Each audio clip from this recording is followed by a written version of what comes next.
আসসালামু আলাইকুম এভরিওয়ান, আমি Adri. Welcome to Adri's diary.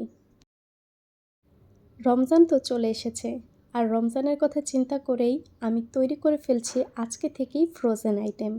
আজকে আমি আপনাদের সাথে শেয়ার করতে যাচ্ছি ভেজিটেবল চিকেন পাকোড়া। বাচ্চাদের থেকে শুরু করে বড়রা সবাই এটাকে পছন্দ করে, আর এটা কীভাবে ফ্রোজেন করবেন সেই রেসিপিটাও আজকে আমি আপনাদেরকে দেখিয়ে দেব। আমি এখানে ভেজিটেবল চিকেন পাকোড়ার জন্য নিয়েছি গাজর এবং আলু। এটাকে আমি মেশিনের সাহায্যে গ্রেট করে নিয়েছি, আপনারা চাইলে কুচি করেও নিতে পারেন। তারপর আমি দিয়ে দিচ্ছি ব্রকলি, আপনারা চাইলে এখানে ফুলকপিও ব্যবহার করতে পারেন। এই ব্রকলিটাকে আমি ছোট ছোট করে পিস করে চিকন করে কেটে নিয়েছি। এখানে আপনারা চাইলে বাঁধাকপিটাও দিতে পারেন, তবে আজকে আমি কোনো বাঁধাকপি ইউজ করছি না। তারপর আমি এখানে দিয়ে দিচ্ছি প্রায় 1 কাপের মতো মুরগির মাংস। এই মুরগির মাংসটাকে আমি ছোট ছোট টুকরো করে নিয়েছি এবং কিছুটা কলিজা এবং গিলাও দিয়েছি। তারপর আমি এখানে দিয়ে দিচ্ছি 1/4 কাপের মতো রসুন কুচি। রসুন কুচিটা দিলে এটার ভিতরে খুব সুন্দর একটা স্মেল আসবে। তারপর আমি এখানে দিয়ে দিচ্ছি মরিচ কুচি।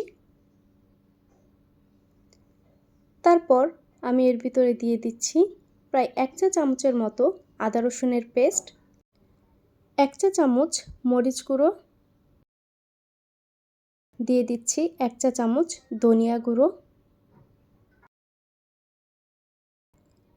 1 চা চামচ জিরা গুঁড়ো,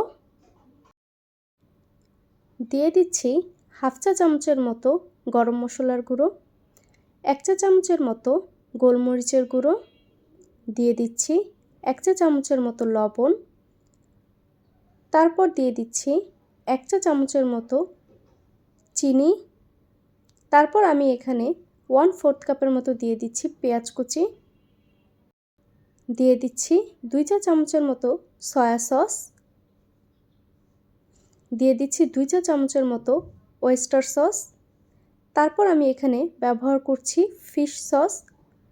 এখানে আমি 2 চা চামচের মতো ফিশ সস ব্যবহার করব, এবং ফিশ সসটা কিন্তু আমি আপনাদেরকে দেখিয়ে দিয়েছি কোন ব্র্যান্ডের ইউজ করেছি। এটা আপনারা যে কোনো মুদির শপেই পেয়ে যাবেন।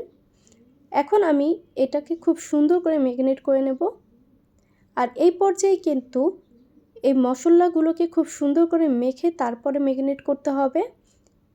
তারপর আমি এখানে দিয়ে দিচ্ছি চিকেন স্টক।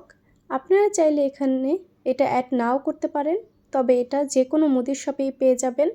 আমি এখানে চিকেন স্টকটা প্রায় অর্ধেকটা ব্যবহার করেছি।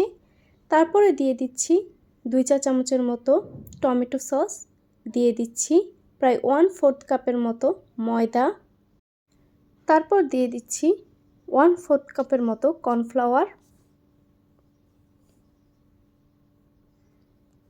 এখন আমি এই ময়দা এবং কর্নফ্লাওয়ারের এই মিশ্রণটাকে আবারও এই ভেজিটেবলের সাথে অ্যাড করে নিচ্ছি। খুব সুন্দর করে মেখে তারপর আমি এটাকে ম্যারিনেট করে নিয়েছি। এখন এটার অর্ধেকটা আমি ফ্রিজে রেখে দেব ফ্রোজেন করে। যেহেতু আমি এটা ইফতারও তৈরি করব, সে কারণে আমি একবার একটু বেশি করেই বানিয়ে নিয়েছি। আর আজকের জন্য কয়েকটা পাকোড়া আমি আপনাদেরকে বানিয়ে দেখাবো। এখানের অর্ধেকটা আমি তুলে রাখছি একটি বক্সের ভিতরে, আর এটা ডিপ ফ্রিজে প্রায় 1 মাসের উপরে ভালো থাকবে। তাই আপনারা কিন্তু খুব সহজেই এটা বাসায় তৈরি করে নিতে পারবেন। একবারই যদি একটু বেশি করে তৈরি করেন তাহলে দেখা যাবে যে রমজানের জন্য আপনারা এটাকে ফ্রোজেন করে রাখতে পারবেন। আমি একটি বক্সের ভিতরে কিন্তু এটা ভরে নিয়েছি। এখন আমি এটাকে ডিপে রেখে দেবো, যেহেতু আমি রমজানের জন্য এটা তৈরি করেছি। তারপর চলুন পাকোড়াগুলোকে বানিয়ে নিই। পাকোড়া বানানোর জন্য কিন্তু আমি তেলটাকে খুব সুন্দর করে একটু গরম করে নিয়েছি। এতে করে কিন্তু পাকোড়াগুলো খুব সুন্দর মতো হয়ে যাবে, এবং এগুলোর শেপ এবং এটার কালারটা এবং ভিতরেও কিন্তু খুব সুন্দর করে হয়ে যাবে। যার কারণে আমি পাকোড়াগুলোকে একটু গোল গোল সাইজ করেই দিয়ে দিচ্ছিলাম, এতে করে পাকোড়াগুলো দেখতে সুন্দর লাগবে।